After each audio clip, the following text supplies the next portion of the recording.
자, 이제 오늘 오실 분들 다 오셨으니까 제가 잠깐 기도하고 시작하겠습니다. 하나님 아버지, 오늘 이렇게 두 번째 기독교 세계관 시간 시작하려고 합니다. 이 시간을 통하여서 하나님께서 주시는 귀한 그런 이야기들을 우리가 마음속에 깊이 담게 하시고, 또한 우리 마음이 주님의 마음과 일치하게 되는 그런 놀라운 역사를 우리 속에 이루어 주시옵소서. 감사합니다. 예수 그리스도의 이름으로 기도합니다. 아멘. 네, 자유롭게 드시면서 이야기 들으시면 될 것 같아요. 여러분 이제 생활을 하시잖아요. 평상시에 생활하시고, 물론 지금 여러분들이 만나는 인간관계가 다 믿으시는 분들만 만나시는지는 모르겠는데, 혹여라도 믿지 않으시는 분이랑 이제 만나실 때 내가 예수님을 믿는 사람이지, 적어도 이제 교회에 나가는 기독교인이라는 거를 믿지 않는 지인들이 이렇게 알 수가 있잖아요. 그러면은 그 지인들이 이렇게 물어볼 수도 있을 것 같아요. 근데 너는 교회를 왜 가냐? 뭐 이렇게 묻는다거나, 그러니까 네가 믿는 그 기독교가 도대체 뭐야? 아, 너는 교회도 다니는데 너 기독교구나. 근데 기독교가 근데 뭐니? 라고 이렇게 물어볼 수 있잖아요. 근데 물어보면은 기독교가 뭐냐라고 물어볼 때 뭐라고 대답할 수 있을까요, 우리가? 이렇게 질문이 딱 들어왔을 때 내가 기독교가 뭐지? 그게 정리가 안 된 경우가 상당히 대부분이고, 사실 그냥 정리 같은 거 안 하고 그냥 일요일날, 주일날 교회에 오는 거는 쉬운데, 평상시에 내가 믿는 예수님, 그리고 기독교라는 어떤 그런 거, 그 전체적인 게 막상 딱 물어봤을 때 한마디로 도대체 뭘까라고 정리가 안 되는 부분이 되게 많은 것 같아요. 근데 이제 기독교가 도대체 뭐냐라고 했을 때, 여기 크게 세 가지의 내용이 이제 담겨 있다고 볼 수 있는데, 창조, 하나님이 이 세상과 우리를 창조하셨다는 것, 그리고 타락, 우리 인간이 하나님을 떠났다는 것, 그리고 구속, 좀 어려운 말이죠. 대가를 지불해서, 누군가가 대가를 대신 지불해서 구원함, 요 내용이 이제 기독교의 핵심인데, 또 우리가 자주 잘 알고 있는 거 있잖아요. 매주 우리가 고백하는 거, 사도신경이죠. 사실 너네가 그래서 구체적으로 믿는 게 뭔데, 구체적으로 니네가 믿는 내용이 뭐야? 라고 했을 때 사도신경이 되게 깔끔합니다. 그래서 기독교 교파가 되게 여러 개가 있잖아요. 감리교, 장로교, 성결, 오순절, 침례, 이렇게 쭉쭉쭉 있는데, 근데 모든 교파가 이거는 동의를 해요. 침례교 같은 경우는 사도신경을 굳이 예배 시간에는 안 쓰지만 사도신경의 내용에 대해서는 다 동의를 한다고 하고 있죠. 그래서 모든 교파를 초월해서 우리가 믿는 그 핵심이 있다라는 거죠.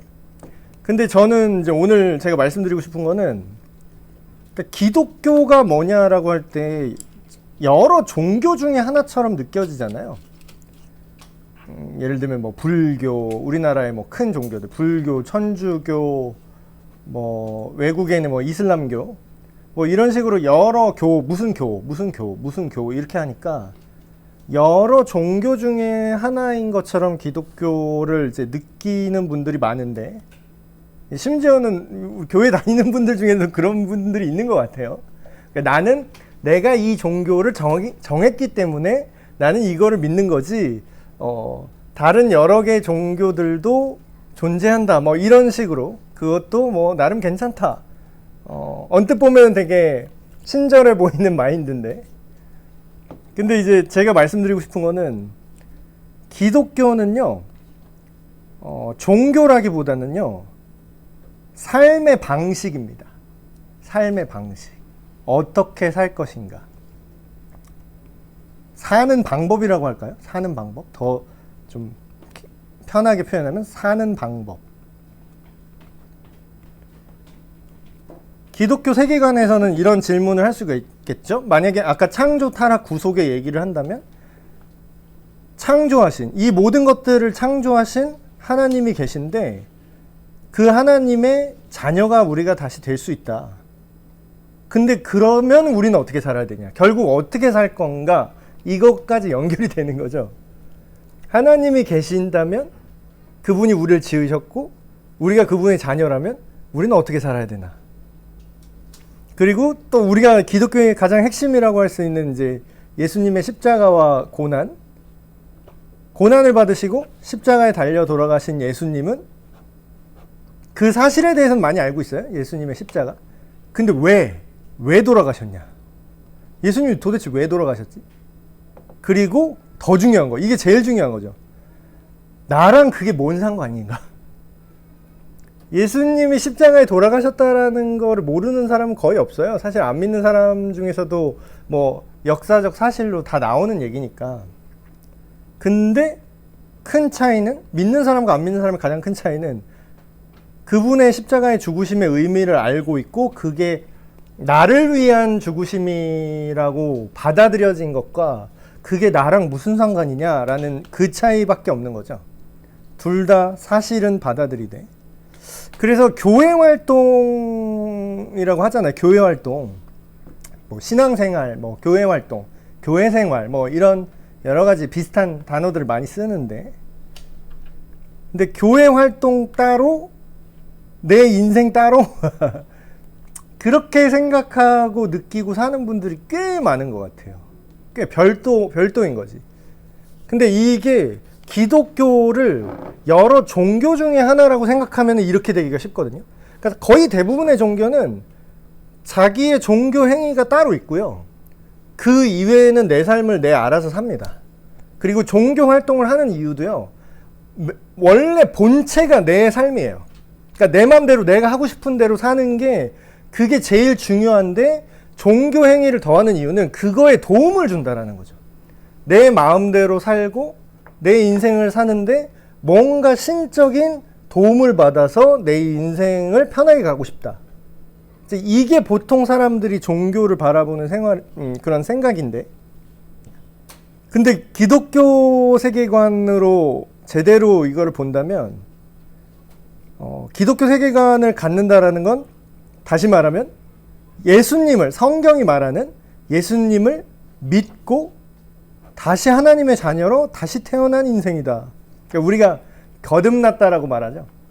그러니까 이 성경에 똑같은 내용인데 표현만 다르게 한 게 있거든요. 구원에 대해서. 그 거듭남, 성령을 받음, 성령으로 인치심을 받음, 하나님의 자녀가 됨. 다 똑같은 얘기예요.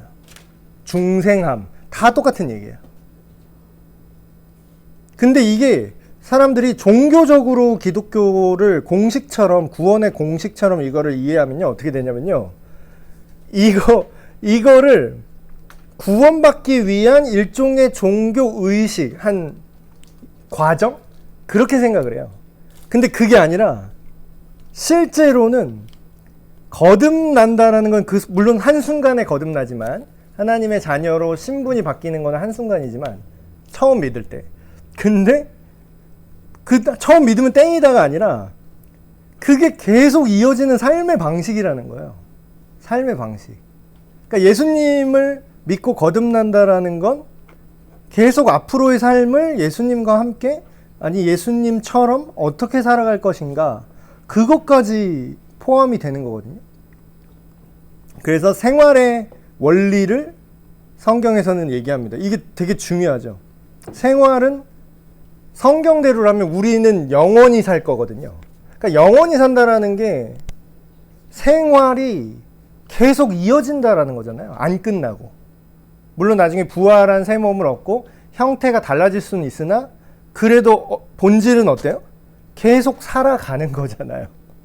그러니까 제가 어떤 교수님이 그런 얘기를 하더라고요. 막 내가 주님을 위해서 헌신하겠습니다.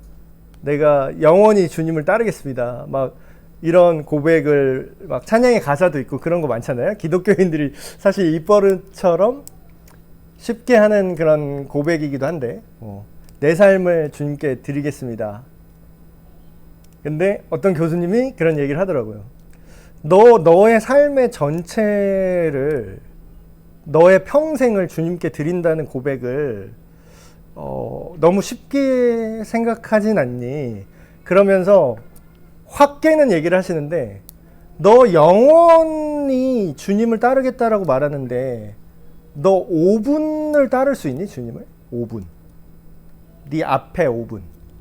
집회 때는 마음이 막 뜨거워져서 막 이런 고백을 하잖아요. 뭐 예배가 됐든 막 손 들고 난리 났어. 막 울고 막 난리나. 막 영원히 주님을 따르겠습니다. 막 이래. 근데 물론 이런 고백을 폄하하는 건 아니에요. 그 순간은 진심일 수 있어. 근데 그 교수님이 얘기했던 건 무슨 얘기냐면, 그 집회가 다 끝나고 집회 끝나고 집에 가는 5분 동안 바로 승질을 낸다는 거예요. 물론 다 이유는 있지. 막 애들이 말을 안 듣는다는 거나 막 승질이 나고 하는데, 영원히 산다라는 건요, 내가 바로 앞에 그 예배, 그런 하나님을 만난 깊은 감격의 시간이 끝난 후에 5분도 그 영혼에 포함된다는 거죠. 그러니까 이 얘기가 무슨 얘기냐면 되게 실질적인 거라는 거예요. 우리가 예수님을 믿고 거듭나고 영생을 얻었다는 건 되게 이상적이기도 하면서, 예수님 다시 오실 그날에 완성될 천국의 그런 이상향임 동시에 지금 이미 믿은 후에 당장의 삶의 문제라는 거예요. 그래서 생활의 원리가 나타나 있는데, 첫 번째 대원칙은 하나님을 사랑하라. 그리고 그 후에 서로 사랑하라. 되게 간단한데 엄청 간단한데 엄청 어렵죠. 그래서 저는 이렇게 성경을 읽다 보니까 1번이 안 되면 2번은 무조건 안 되더라고요. 1번이 돼야 돼요. 1번. 그리고 이거는 생활의 원리가 2개, 하나님 사랑, 이웃 사랑이라면, 10계명은 기독교 세계관 안에서 실천하는 거. 그래서 당장 우리가 어떻게 살아야 됩니까? 되게 실천적인 내용들이 나와 있죠. 그래서 자세히 보시면 뭐 주기도문이나 10계명, 사도신경 이런 거 보면요, 다 기독교 세계관을 포함하고 있는 겁니다. 기독교 세계관이 뭐야? 그래서 이렇게 되게 너무 넓은 얘기처럼 느껴지실 수도 있어요. 근데 딱 보시면 기독교 세계관 하면은 너무 불분명하고 사람마다 생각이 다를 수 있는데, 기독교 세계관은 곧 성경적 세계관과 같은 말입니다. 왜냐고요? 기독교라고 우리나라만 기독교라고 번역을 했는데, 영어로 하면은 기독교를 크리스찬니티라고 해요. 크리스찬니티. 기독교라는 종교라는 단어가 아예 안 붙어 있어요. 그 크리스찬니티를 우리나라 말로 좀 느낌을 그대로 번역을 하면 그리스도적인, 그리스도를 따르는 그리스도적인 어떤 것, 이런 의미거든요. 번역이 명확하게 되진 않지만. 그럼 뭐예요? 결국은 기독교라는 건요, 예수 그리스도라는 거예요. 그리고 어떤 유명한 신학자도 똑같은 얘기 했어요. 기독교는 그리스도, 예수다. 그럼 뭐예요? 예수님의 생각이 기독교 세계관인 거예요. 예수님의 삶의 방식이 기독교 세계관입니다. 근데 그걸 우리가 어떻게 알 수 있죠?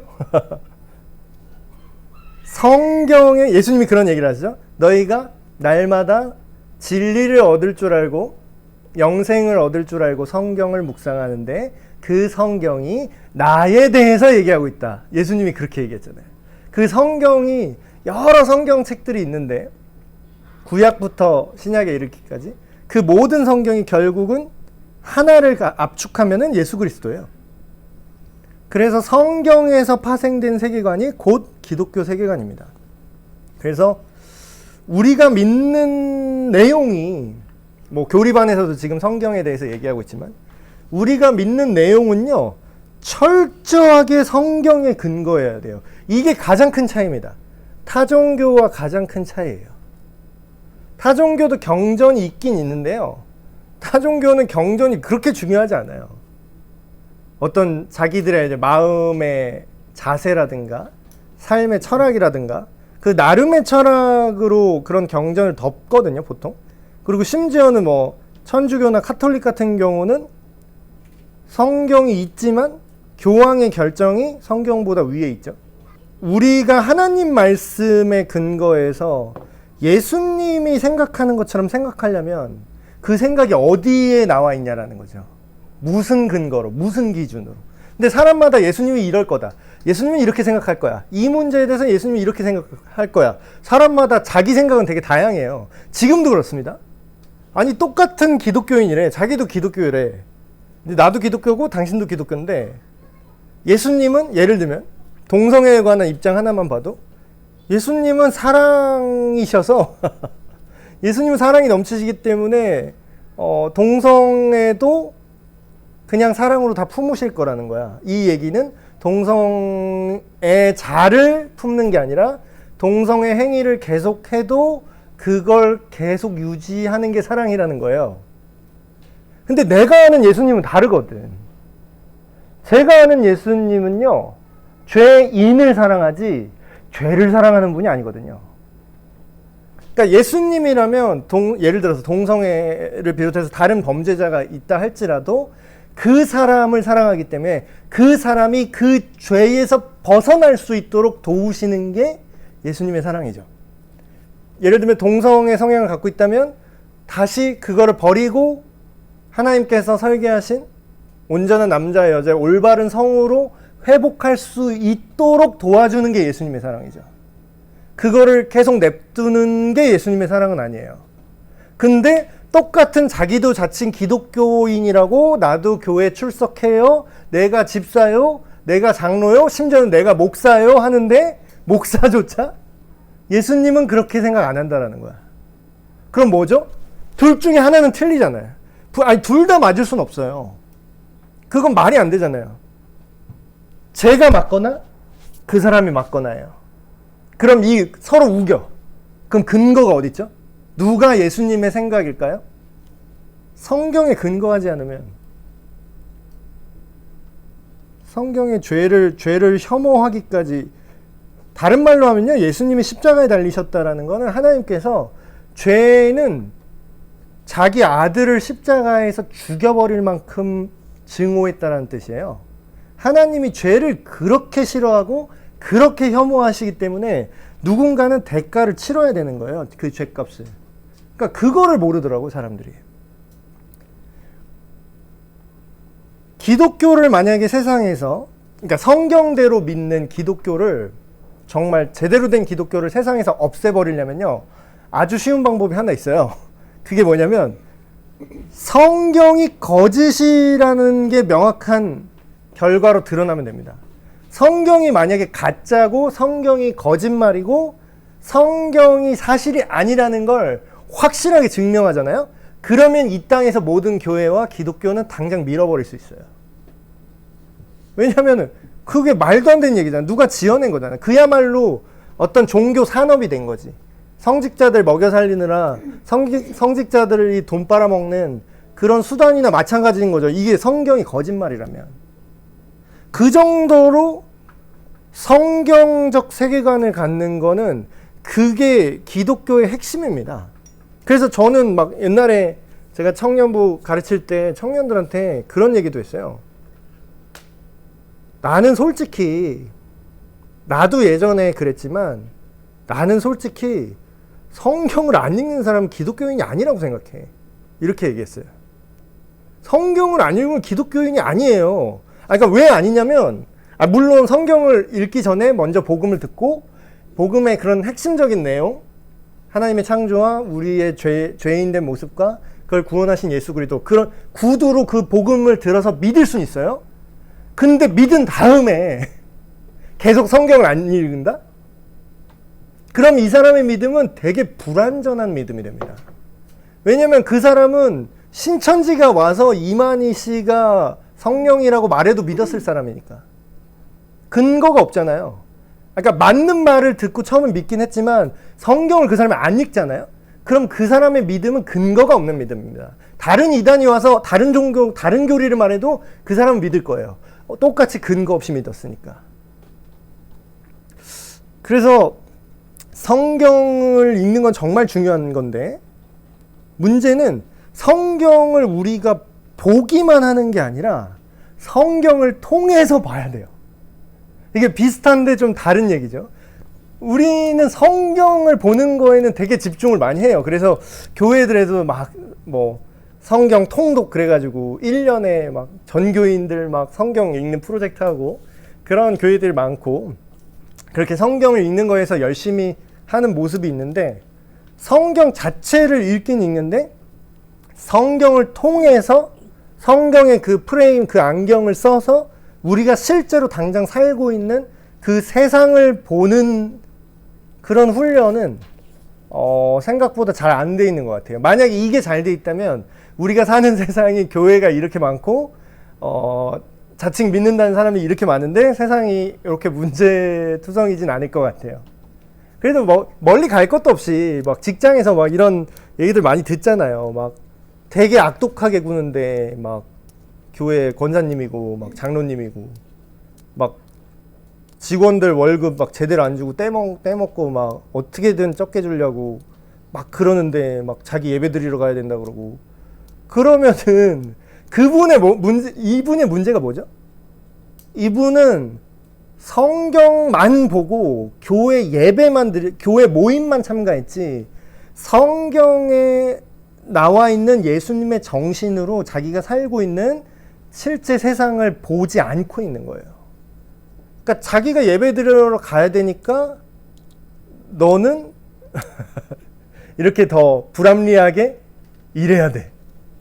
그건 말이 안 되는 거죠. 성경을 통해서 자기 직장 생활을 돌아봤다면 그 장로님이든 목사님이든 권사님이든 교회 직분만 있고 그렇게 성경의 세계관과 다른 말과 다른 행동을 할 수는 없을 거라는 거예요. 그래서 성경을 지식적으로 아는 것만으로는 전혀 충분하지 않습니다. 여러분 그거 아세요? 지식은요, 이미 그 인공지능이 엄청나게 발달했어요. 그 뭐 새로운 거 나왔더라고요. GPT?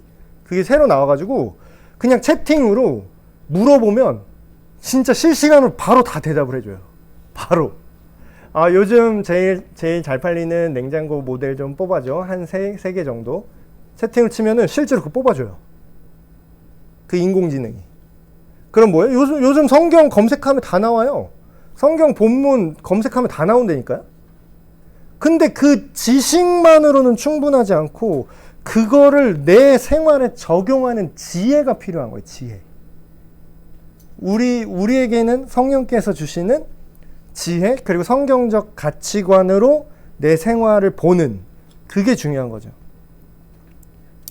그래서 이 세계관 교육, 이 관점을 지금 얘기하는 게, 우리는 어차피 보긴 봐야 돼요. 안 볼 수는 없어. 당장 이 모임 끝나고 또 내일 출근하시고 그러면은 당장 세상을 보는 어떤 뷰가 있어야 되잖아요. 세상을 보는 관점은 무조건 있을 수밖에 없어요. 근데 우리 자신의 눈과 우리의 그냥 임의의 생각, 내 나름의 생각, 그런 것으로 보는 거는 충분하지 않다라는 거죠. 왜냐고 하면 인간의 마음이 죄로 더럽혀졌기 때문에. 그러니까 예를 들면 이런 거예요. 안경을 썼는데 이 세상을 어쨌든 봐야 내가 살잖아요. 근데 안경을 쓰는데 안경이 더러운 거예요. 그러니까 더러워진 안경. 근데 성경적인 표현으로는 그 시대는 안경이 없는 시대니까 성경에 뭐 어떻게 표현하냐면 우리의 의로움은 더러워진 옷과 같다. 그러니까 뭔가 옷을 입고 있어요, 사람들은. 근데 그 옷이 비유적으로 표현하면 예수 그리스도로 옷 입었느냐, 아니면 그냥 더러워진 옷을 입고 있느냐. 그래서 그 렌즈를 우리가 쓰고 있는 그 세계관이라는 렌즈, 보는 관점, 그거를 성경의 안경으로 다시 갈아 껴야 돼요. 근데 그걸 보는 기독교 세계관의 핵심 렌즈는 창조, 타락, 구속의 관점, 이걸로 봐야 되는 거죠. 이걸로 보면은 왜 십계명을 우리가 지켜야 되냐, 그리고 심지어는 우리의 능력으로 십계명을 지킬 수가 없잖아요. 십계명 이제 뭐 외우시는 분들 많을 테고 대략적으로 아시니까 한번 여러분 이렇게 생각을 해보세요. 지금 우리가 살고 있는 이 세상에 십계명을 모든 사람이 십계명을 다 지킨다고 생각해 보세요. 근데 앞에 뭐 내 여호와를 유일하신 여호와를 공경하라 뭐 그런 앞에 4계명은 빼더라도 5계명부터 10계명만 지금 온 지구에 있는 사람이 다 이걸 지킨다고 생각해 보세요. 그럼 그게 바로 천국입니다. 그게 바로 천국이에요. 근데 문제는 10계명을 우리가 알긴 아는데 10계명을 지킬 실력이 없다라는 게 문제죠.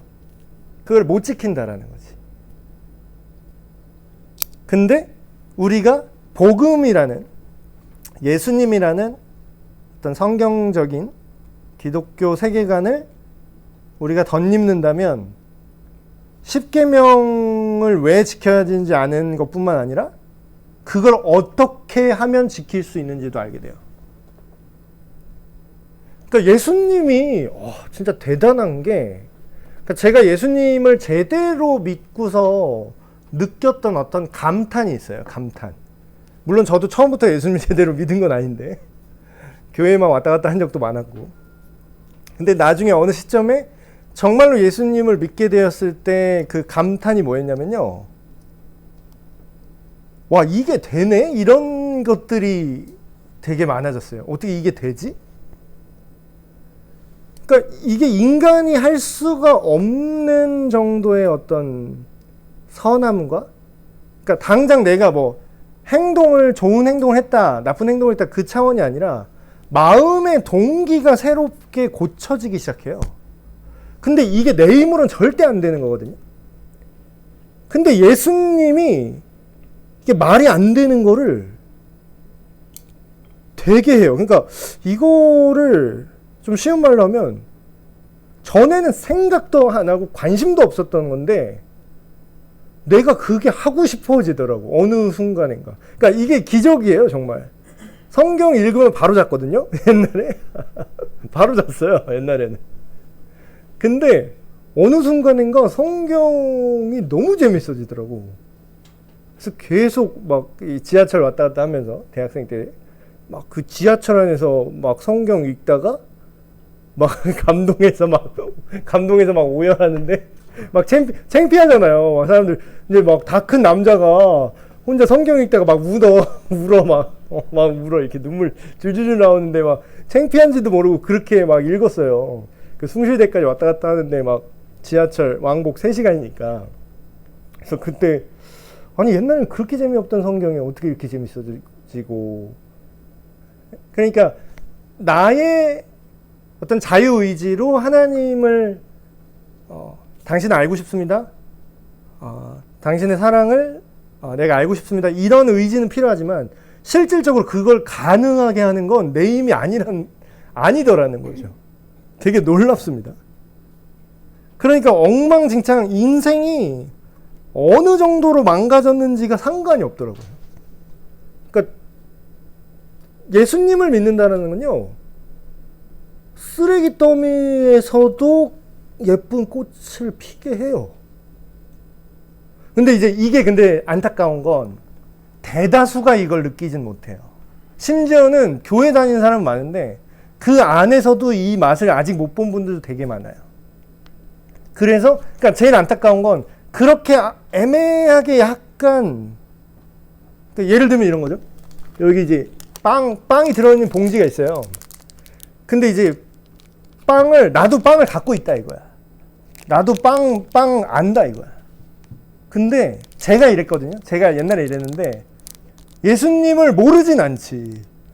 그리고 교회를 내가 안 나갔나? 교회에도 갔지. 빵 공장에 빵이 이렇게 있는데 맨날 그 빵 공장을 왔다 갔다 하는 거죠. 일주일에 한 번씩. 근데 빵을 모르지도 않아. 심지어 내가 빵을 갖고 있기도 해. 근데 이거를 빵 봉지를 안 까고 이렇게 먹는 거예요, 제가. 그러니까 핥았어. 빵 봉지를 안 까고. 맛이 있어요, 없어요? 없어요. 이게 무슨 맛이야?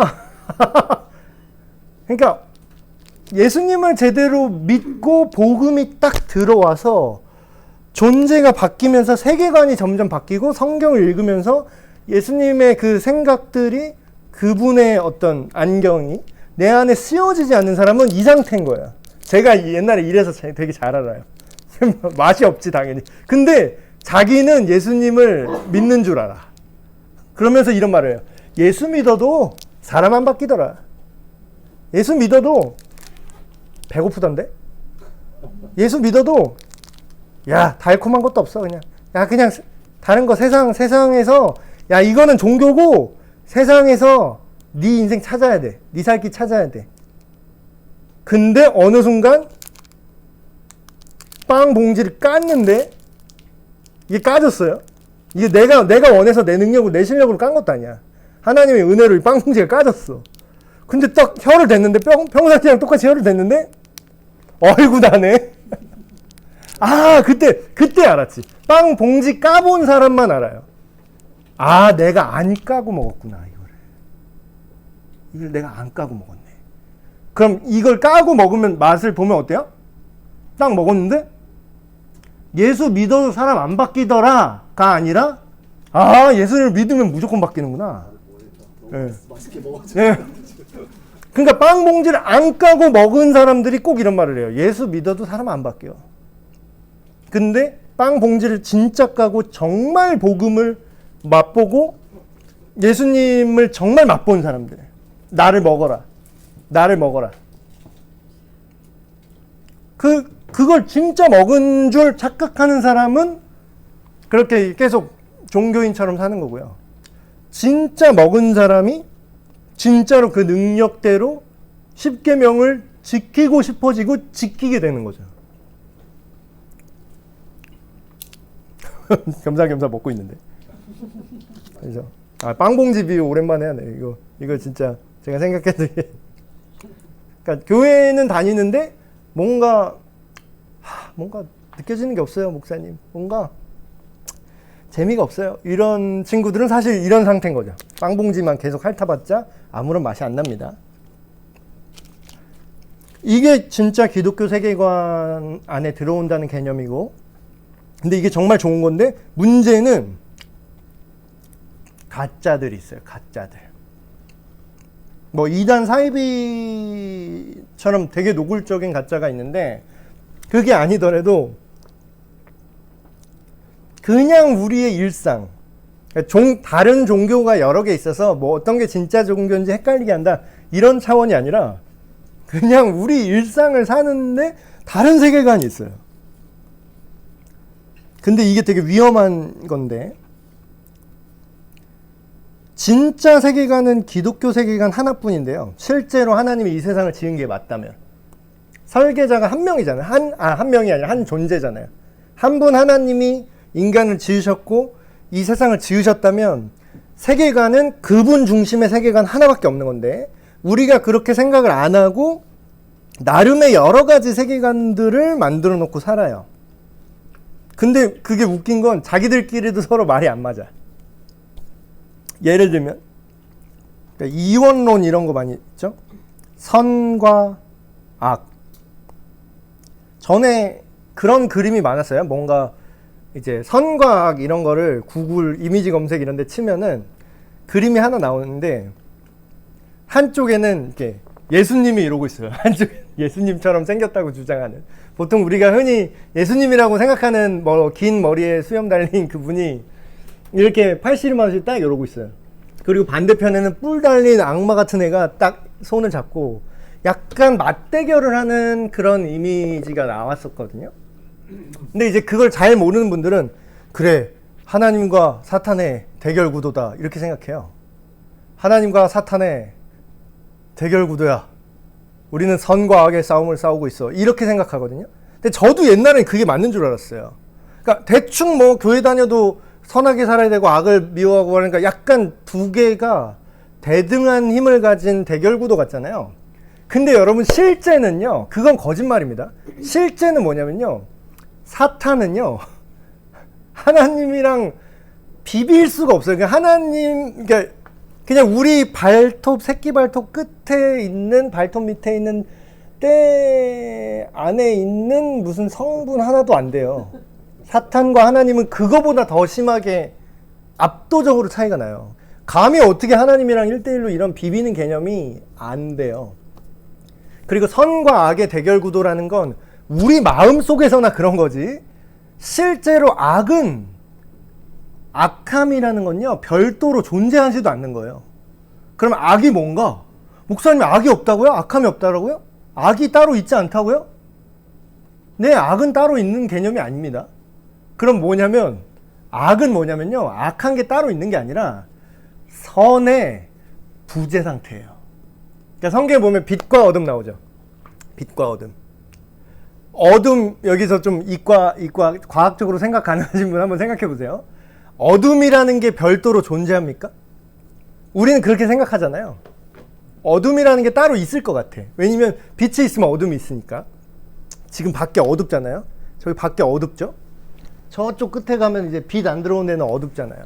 근데 어둠이 따로 있는 게 아니라 빛을 켜면은 여기는 어두울 수가 없어요. 그러니까 이게 잘못된 세계관이라는 거예요. 이원론. 하나님이 계시고 사탄과 악마가 있어서 서로 대결해서 하나님이 겨우겨우 이긴다. 뭐 이런 건 말이 안 되는 거야. 그냥 하나님은 그냥 설계자시고 사탄은 그냥 피조물이에요. 물론 우리 인간보다는 한참 더 앞서 있지만 능력이. 하나님에 비하면 하나님이랑 이렇게 할 게 아니죠. 그리고 또 막 이런 거. 제일 많이 빠지는 함정. 성스러운 것과 속된 것. 우리 막 나누죠. 근데 교회 안에서도 이거 되게 심해요. 예수님 믿는 사람도, 심지어는 교회 다니고 예수님 믿는 사람조차 이 거룩한 것과 거룩하지 않은 것을 이상하게 구분할 때가 많거든요. 이상하게 구분을. 그러니까 제가 질문을 할게요. 되게 헷갈리는 얘기를 제가 해보겠습니다. 지금부터. 교회에 처음 누가 왔어요. 교회에. 처음 왔어. 살면서 교회라는 데를 한 번도 안 와봤고 예수님이 누군지 하나님이 뭔지 이야기도 한 번도 못 들어본 그냥 생짜 한 사람이 딱 왔어. 근데 이 사람이 담배를 펴. 근데 물론 이제 최소한의 예의가 있기 때문에 예배당 안에서 이렇게 들어오면서 담배를 피진 않지. 근데 이 사람이 담배를 펴. 그러면 어떻게 해요? 이 사람은 담배를 끊어야 교회에 들어올 수 있나요? 담배를 끊어야 교회에 들어올 수 있어요? 왜냐고? 여기는 거룩한 곳이니까. 여기는 거룩한 하나님이 계신 곳이고 하나님께 예배드리는 예배당인데 어떻게 그렇게 조금 더 헷갈리게 해볼까요? 술 취한 사람이 교회에 들어왔어요. 그러면 여기는 거룩한 성전이니까 술 취한 사람은 못 들어와서 쫓아내야 될까요? 그렇다고 뭐 술 먹고 막 이렇게 꼬장 부리는 사람을 여기다 그냥 냅두면 예배를 방해하니까 그건 안 되겠지만, 이런 사람 봤었거든요. 옛날에 술을 잔뜩 취해가지고 막 인생이 너무 힘들어서 술 잔뜩 취하셨는데 생전 교회 뭐 하나님 이런 거 신 모르다가 인생이 너무 몰리니까 그냥 교회가 보여서 들어온 거야. 들어와서 그냥 혼자 기도할 줄도 몰라요. 그냥 앉았어 일단. 그러고 뭐 신이 계시다면 제가 막 넋두리를 해. 그게 우리가 믿는 하나님인지도 몰라요. 그냥 얘기해. 그러면 술 취해서 왔으니까 하나님이 여기서 쫓아내셔야 될까? 우리는 어딜 거룩하지 못하게 술 취해서 하나님의 전에 지금 와갖고 당장 쫓아내셔 이래야 돼요? 그러니까 이게 간단한 문제가 아니야. 우리는 이렇게 되게 거룩한 것과 속된 것을 우리 나름의 느낌대로 이렇게 갈라서 모르는 거예요. 그러니까 상황마다 달라요. 그렇다고 술 취한 사람 무조건 웰컴이냐? 그것도 아니야. 그것도 알 수가 없어. 근데 하나님은 그 사람의 마음 중심을 보시기 때문에 정말로 신을 찾기 위해서 온 사람이라면 그 사람이 아직 더럽고 아직 죄에 오염돼 있고 더러운 게 묻어 있을지라도 잘 왔다 하시는 분이라고요. 그러니까 거룩함, 교회에서는 거룩해야 되고, 어떤 분은 막 저한테 막 그런 분이 있었어요. 딴 얘기인데, 우리 교회는 아닌데 목사님은 그러면 안 된다라는 거야. 목사님은 뭐 되게 거룩하신 분이기 때문에 제가 거룩한지 몰랐네요. 제 직업이 거룩한 건지 몰랐는데 목사님은 거룩하셔야 되기 때문에 그러시면 안 된다라는 거야. 뭐라고 그랬더라? 길거리에서 음식을 먹으면 안 된다고 하시는 거예요. 네. 조금 이제 옛날 분이죠. 옛날에 선생님이 길거리에서 막 음식 드셔도 막 시험 드는 그런 시대인지 모르겠어요. 예. 근데 목사님이 길거리에서 음식을 드시면 안 된다는 거야. 그래서 왜 때문이죠? 그랬는데 거룩하신 분이 그러면 안 된다는 거죠. 그러면 제가 뒤집어서 이렇게 말씀을 드렸어요. 아니, 그러면 직분은 밝히지 않을까요? 그분의 직분은 그냥 성도라고 할게요. 땡땡 성도님은 예수님 안 믿으세요? 성도님은 예수님 믿는 사람 아니세요? 맞대. 성도님은 괜찮은데 저는 안 된다면 하나님이 직분별로 삶의 기준을 따로 매겨주셨나요? 저는 그렇게 얘기합니다. 여러분들이 만약에 목회자가 그러면 시험 될 것 같은 거 있죠. 목사가 어떻게 술을 목사가 어떻게 이렇게 예배 때 담배를 이렇게 필 수가 있어? 그 시험 될 것 같은 거 있잖아요. 그러면 여러분이 예수님을 믿잖아요. 그럼 여러분도 하면 안 되는 거예요. 그러니까 물론 목회자라는 직책이 다 특별하기 때문에 그 직책이 따로 수행해야 되는 건 있어요. 근데 우리의 삶은 똑같이 살아가잖아요. 근데 목사는 안 되는데 나는 된다? 목사는 안 되는데 집사는 해도 된다? 그런 게 어딨어. 근데 그렇게 나눈다고요.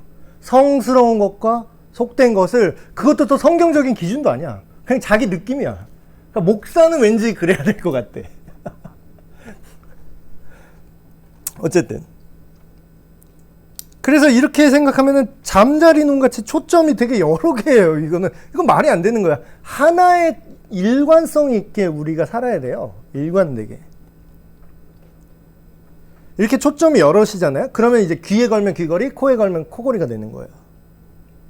그럼 결과가 어떻게 나오냐면 정말로 진리대로 올바른 대로 우리가 사는 게 아니라 자기가 올바르다고 느끼는 대로 사는 거예요. 이런 것도 교회 안에도 되게 많아요. 깜짝 놀란 거. 막 교회 처음 오신 분이 있어요. 세 가족이죠. 태어나서 처음 교회에 온 거예요. 근데 처음 교회에 온 분이 그냥 아무 데나 자리에 앉잖아요. 자리에 이렇게 딱 앉았는데 어떤 직분도 또 되시는 분이야. 물론 우리 교회는 아닙니다. 우리 사랑하는 에베네셀 교회는 너무나 성숙하기 때문에 그런 분은 없는데 우리 교회는 모 교회에서 있었던 일이에요. 그래서 처음 딱 왔어. 근데 또 알만한 분이 그랬어. 직분도 되시는 분이 툭툭 치는 거야. 처음 온 사람 툭툭. 네? 거기 내 자리인데? 거기 내 자리라고. 교회 자리 지정석이었나요? 언제부터 교회가 지정석이었지? 그러니까 물론 그럴 수 있어요. 사람이 자기가 항상 앉는 자리가 있잖아요. 근데 그 이유가 되게 웃겨. 자기가 그 자리에 기도를 쌓아놨다는 거야. 그럼 다른 자리에서 기도하면은 하나님이 너는 그 자리에 1번 자리에 A 자리에서 기도했다가 B 자리로 옮겼으니까 너 마일리지 취소다. 네 기도 여기서 다시 쌓아라. 이런 하나님이에요? 어디 그런 하나님이 어디 있어? 근데 자기 혼자 그냥 그렇게 생각하는 거야. 그럼 뭐야? 성경에 그런 내용이 나와요? 전혀 없어. 근데 자기가 임의로 생각하고 성경에는 오히려 뭐라고 나와요? 예수님이 성전에서 장사한 사람 엎은 적 있죠. 막 욕하면서 엎었죠. 그 왜 엎은 줄 아세요? 그 이방인의 뜰이라는, 우리식으로 말하면 예수님 안 믿는 사람이 처음 교회에 와서 예수님을 만날 수 있는 그 기회를 제공하는 장소가 있었어요.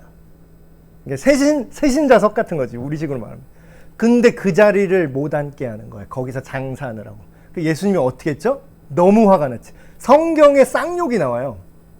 그러니까 우리식으로 하면, 지금 제가 여기 찍고 있어서 할 수 없는데, 예수님이 우리 시대에 쌍욕을 하신 거야. 야, 이씨, 새끼들아. 그럼 예수님의 뜻은 뭐죠? 예수님의 기독교 세계관은 뭐예요? 새로운 사람이 왔을 때 거기 내 자리니까 비키라고 하는 게 예수님의 세계관이에요? 아니면 와 오셔서 감사합니다 하고 있는 자리도 뺏어줘야 돼. 그러니까 교회를 오래 다니면 뭐해. 세계관이 예수님의 세계관이 아닐 수가 있어요. 그래서 느끼는 대로 살면 안 됩니다. 성경대로 살아야 돼요. 근데 어떤 사람은 또 이렇게 얘기합니다. 그래도 대다수가 느끼는 대로 하는 게 다수결로, 우리 민주주의잖아. 다수결로 살아야지. 또 이런 생각이 있어요. 근데 이제 제가 예를 들어볼게요. 여러분이 큰 사고를 당해서 수술을 해야 되는 상황이에요. 병원에 딱 수술대에 딱 들어갔어요, 여러분이. 이 수술의 결과에 따라서 생명이 왔다 갔다 하는 상황이에요. 생명이 왔다 갔다 해. 근데 여러분의 수술을 맡은 집도의가 있겠죠. 외과 의사가 있는데 딱 들어간 거야. 수술방에 딱 들어갔어. 근데 집도의가 자 개복하고 자 여기로 들어갑니다. 딱 그런 거예요. 여기 지금 잽니다. 딱 그랬는데 갑자기 인턴이 손을 딱 들어. 저는 그게 아니라고 생각합니다. 근데 옆에 간호사가 저는 다른 곳을 째야 된다고 생각합니다. 그러면 거기 집도의, 그 수술 맡은 집도의가 내가 독단적인 건가 하면서 민주주의로 가야 돼요, 수술을? 그러면 어떻게 되는지 아세요? 다수결로 하면 그 사람 죽어요.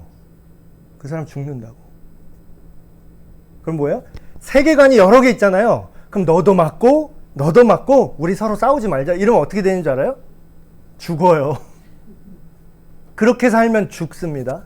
그렇게 살면 인생이 엉망진창돼요. 이랬다가 저랬다가 내로남불. 그렇게 살게 돼요. 그렇게 살면 지옥 가는 거예요. 절대적인 기준이 하나 있어요. 그 외과 의사는 권위를 갖고 있죠.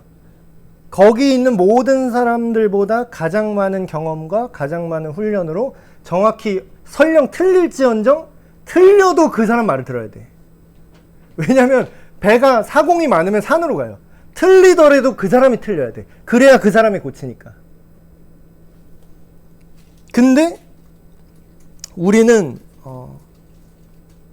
유일한 하나의 진리로 가야 된다라는 거예요. 그러니까 유일한 하나의 진리. 그래서 권위를 우리가 무시하면 안 돼요. 권위주의는 나쁜 겁니다. 권위주의는 뭐냐면 자기한테 권위가 없는데 권위를 휘두르는 거죠. 그럴 권한이 없는데 권위를 휘두르는 거. 그리고 권한이 있지만 나쁘게 쓰는 거. 아버지면 아버지지 왜 술 먹고 애들을 때려? 그럼 아버지가 권위는 있지만 권위를 그렇게 쓰면 돼요, 안 돼요? 안 되죠. 그런 게 권위주의라고. 근데 권위는 뭐죠? 아까 그 집도하는 외과 의사 전문의가 권위를 갖고 있습니다. 그건 있어야 돼요, 없어야 돼요? 어떤 사람은 권위를 없애버리지. 권위를 해체하지. 다 우리 평등하게 가지. 그게 되게 좋아 보이죠? 그럼 뭐 엄마한테도 반말하지 뭐. 권위가 없으면 뭐 엄마한테도 반말하지 뭐. 어머니한테 반말하고 뭐. 우리 아들이 막 야, 심두환 계속 이러면 왜 권위잖아. 그것도 부모의 권위를 내려놔. 다 똑같이 가자. 그러면 그게 무질서입니다. 비성경적인 세계관은 여러 가지 세계관을 막 섞어놔요. 그래서 기괴한 변종이 될 수밖에 없어요.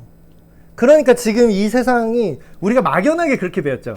기독교 안에 예수님을 믿어야만 우리가 올바로 살 수가 있고 예수님을 안 믿으면 지옥 간대 얘들아. 그냥 되게 막연하게 얘기하잖아. 근데 그 지옥이라는 게 그런 식으로 종교적으로 얘기하니까 막 되게 웃긴 얘기하네.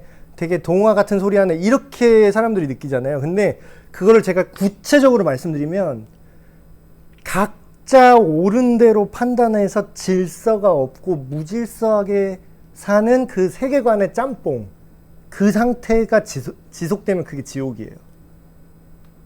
그게 지옥의 성격이거든요. 지옥에는 질서가 없어요.